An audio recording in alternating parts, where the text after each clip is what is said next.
To perform your foam roll exercises, you're going to need a foam roll. They come in different shapes and firmness, starting with the white, which is softer, moving to the black, which is more firm, and then there are specialty ones like the rumble roller, which has projections on it. To focus in on smaller areas, you can use a ball. Start with a tennis ball that's softer and won't be as hard. Move your way to a lacrosse ball, which provides a little bit more firmness. And finally, you can use a softball, which is much more firm. When doing your foam rolling, it's important to spend about 2 to 3 minutes on each area. This will help the muscle loosen up and stay loosened up so that it doesn't have a rebound effect. Be sure to roll back and forth on the area to lengthen the entire muscle. You might find that there are areas that are tender. Hold the foam roll or ball on the area.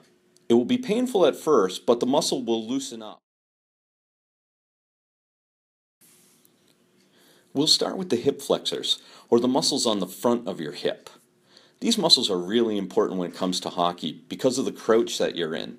It's important to take some time to really work these muscles out so that we don't develop muscle imbalances, which can lead to muscle strains later on. Next, work on the glutes. These are the big muscles on the back of your hip. Be sure to focus on the glute medius, which is a small muscle that you'll find right along your waistline. It may be a little bit more tender, at which point you might want to consider using a ball instead of the foam roll. Next up, we'll work on the obliques and the lower lats. These muscles are important for core control and posture. They tend to get tight, and so we want to make sure that we loosen them up so that you can effectively control your core. After that, we'll work on the upper back. It goes from just at the base of the neck to about the middle of your back. It's important to roll out all of these muscles as they can control the twisting motion of your body. If they get tight, then that motion becomes compromised.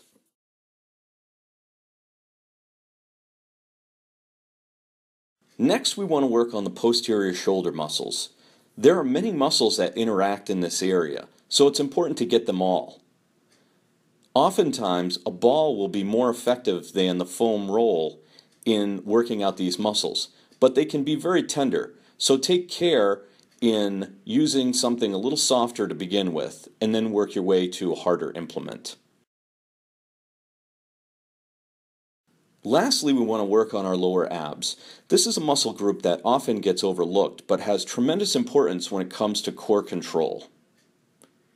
You may feel a little awkward doing this, but it is vitally important.